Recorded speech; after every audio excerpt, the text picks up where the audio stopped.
आज आपको कुछ एक्सरसाइजेस बताने जा रही हूँ जिससे कि आप अपनी प्रेगनेंसी को और भी ज़्यादा अच्छे तरीके से एंजॉय कर सकती हैं। तो अब मैं आपको बताऊंगी कि आपको लेट के कौन सी एक्सरसाइजेस करनी है। तो सबसे पहले आपको करनी है अपने टो की मूवमेंट। आपको पहले करना है अपने पैर को ऊपर की साइड, फिर नीचे की साइड, फिर ऊपर की साइड, फिर नीचे की साइड। इस तरीके से आपको 10 टाइम्स करना है। उसके बाद आपको एक एक करके अपने पैरों को उठाना है 30 to 40 डिग्री। पहले आप उठाएंगे धीरे धीरे धीरे, बस, फिर वापस लेके जाएंगे, फिर उठाएंगे, फिर वापस लेके जाएंगे। इस तरीके से आपको 5 से 7 बार करना है और ऐसे ही दूसरे पैर के लिए करना है। आप पैर उठाएंगे, उसके बाद नीचे लेके जाएंगे, फिर उठाएंगे और फिर नीचे लेके जाएंगे। ठीक है, इसी तरीके से आप एक एक करके अपने नीज को बेंड करेंगे। पहले आपको अपने फर्स्ट नी को बेंड करना है, धीरे धीरे धीरे धीरे धीरे, वेरी गुड। फिर धीरे धीरे धीरे straight, very good. Again this one, very good. इस तरीके से आपको 5 टाइम्स दोनों लेग्स के लिए करना है। इसके बाद जो मैं एक्सरसाइज आपको कराने जा रही हूँ ये बेसिकली आपके बैक के लिए है। इससे आपकी कमर के दर्द में आपको आराम मिलेगा, आपके हिप पेन में आपको आराम मिलेगा और आपको बहुत रिलैक्स्ड फील होगा। इसमें आपको अपने बम्स को ऊपर उठाने की कोशिश करनी है, धीरे धीरे धीरे धीरे इस तरीके हिप को रेज करना है एंड देन उसको वापस लेके जाना है।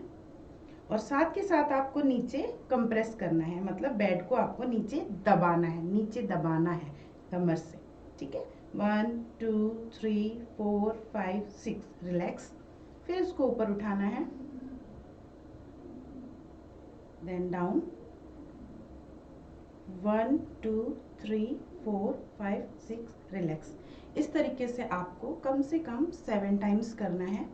और 7 टाइम्स के बाद अगर आपको लगता है कि आप और कर सकते हैं तो आप और कर सकते हैं, और आपको लगता है आप थक चुके हैं तो आपको और करने की ज़रूरत नहीं है, और एक्सर्शन लेने की तो बिल्कुल भी ज़रूरत नहीं है। अगर आप 5 से पहले तक जाते हैं तो आप उसको वहाँ पे बंद कर सकते हैं।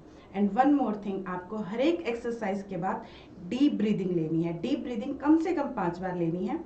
जैसे कि आपको गहरी सांस लेनी है नाक से और मुँह से छोड़नी है, फिर नाक से गहरी सांस लेनी है, मुँह से छोड़नी है। ठीक है, इस तरीके से आपको हर एक एक्सरसाइज के बाद सांस लेनी है गहरी गहरी। और अगर आपको प्यास लगती है तो खुद को हाइड्रेट रखने के लिए आपको पानी भी पीना है। ठीक है, इसके बाद हम करेंगे स्विंगिंग मूवमेंट। स्विंगिंग मूवमेंट में क्या करेंगे, हम हल्की हल्की अपने लेग्स को स्विंग करेंगे। फुल्ली स्ट्रेच नहीं करेंगे, ओनली स्विंग करेंगे जहाँ तक आप कंफर्टेबल हैं। और ये वाली जो एक्सरसाइजेस हैं ये सारी आप फुल प्रेगनेंसी में कर सकते हैं, मतलब first month to your last month. अच्छा, तो अब आपकी हैं बैठ के कुछ एक्सरसाइजेस। जैसे कि प्रेगनेंसी में ज़्यादातर हम बहुत सारे लेडीज़ को एक प्रॉब्लम फेस करनी पड़ती है कि हमारे जो काफ मसल्स होते हैं, मान लीजिए ये वाली मसल्स होती हैं, इसमें काफ़ी दर्द होता है। और कई बार क्या होता है, रात में भी ऐसा दर्द होता है कि हम खड़े नहीं हो पाते, बैठ नहीं पाए, अकड़ जाती है, हमारी लैंग्वेज में अकड़ गई है। तो उसके लिए आपको क्या करना है, अपनी काफ की स्ट्रेचिंग करनी है जिससे कि आपको इस तरीके का पेन ना हो। स्ट्रेचिंग के लिए आपको क्या करना है, आप आगे तो झुक नहीं सकते, आगे झुकने में आपको दिक्कत होती है, तो आप एक चुन्नी लोगे और अपने पैर पे इस तरीके से लगाओगे, दोनों हाथों से पकड़ोगे। पहले कंफर्टेबली बैठेंगे आराम से स्ट्रेट, और अपने पैर को जितना खींच सकते, बहुत ज़्यादा नहीं खींचना है, कंफर्ट पैर नीचे रख के इसको खींचेंगे। यस, 6 सेकंड तक होल्ड करेंगे एंड देन छोड़ देंगे। उसके बाद में फिर दोबारा से इसी तरीके से खींचेंगे। आपको यहाँ पे खिंचाव फील होगा नीचे की साइड में, ठीक है, तो मतलब आप ठीक कर रहे हो, वेरी गुड। इसी तरीके से दूसरे पैर की भी करेंगे, ऐसे खींचेंगे, आप रिलीज कर दें, फिर दोबारा करें और फिर छोड़ दें।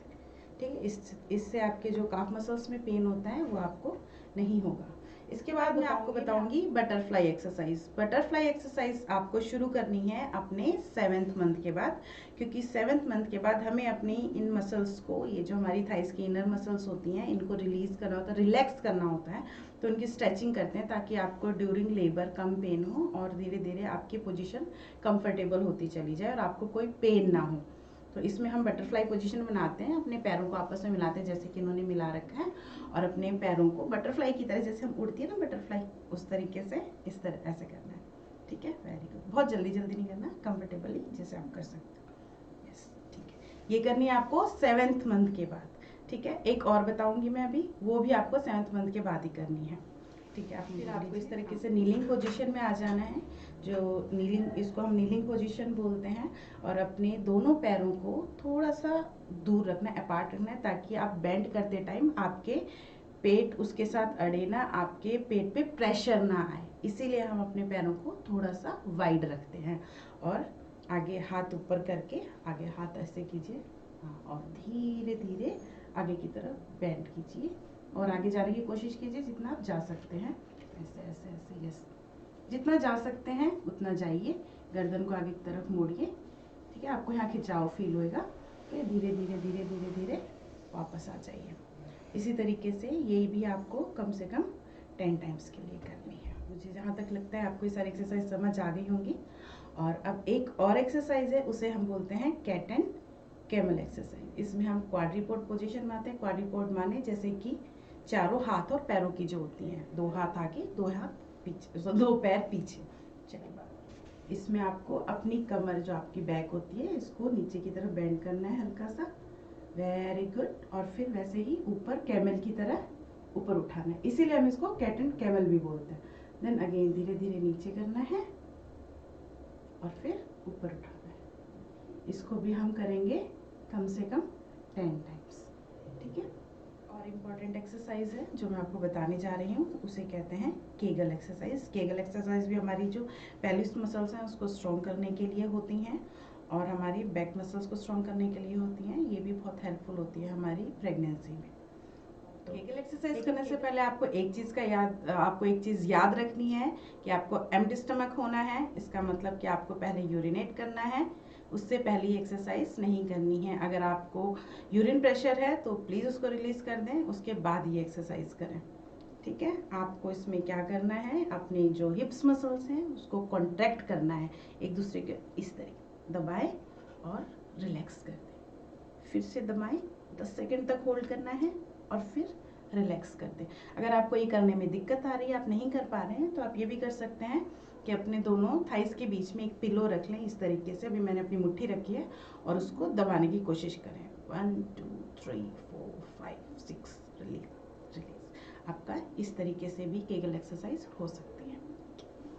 अब मैं आपको बताने जा रही हूँ स्क्वेटिंग एक्सरसाइज। स्क्वेटिंग एक्सरसाइज भी आप 7th मंथ की बात करें तो अच्छा, वैसे आप पहले कर सकते हो, बट इट्स बेटर कि आप 7th मंथ की बात करें, और इसे आप अपने पार्टनर के साथ भी एंजॉय कर सकते हैं। लाइक दिस, आपको उनके कंधे पे हाथ रखना है, वो आपकी कमर को हाथ लगाएंगे एंड देन स्क्वेट।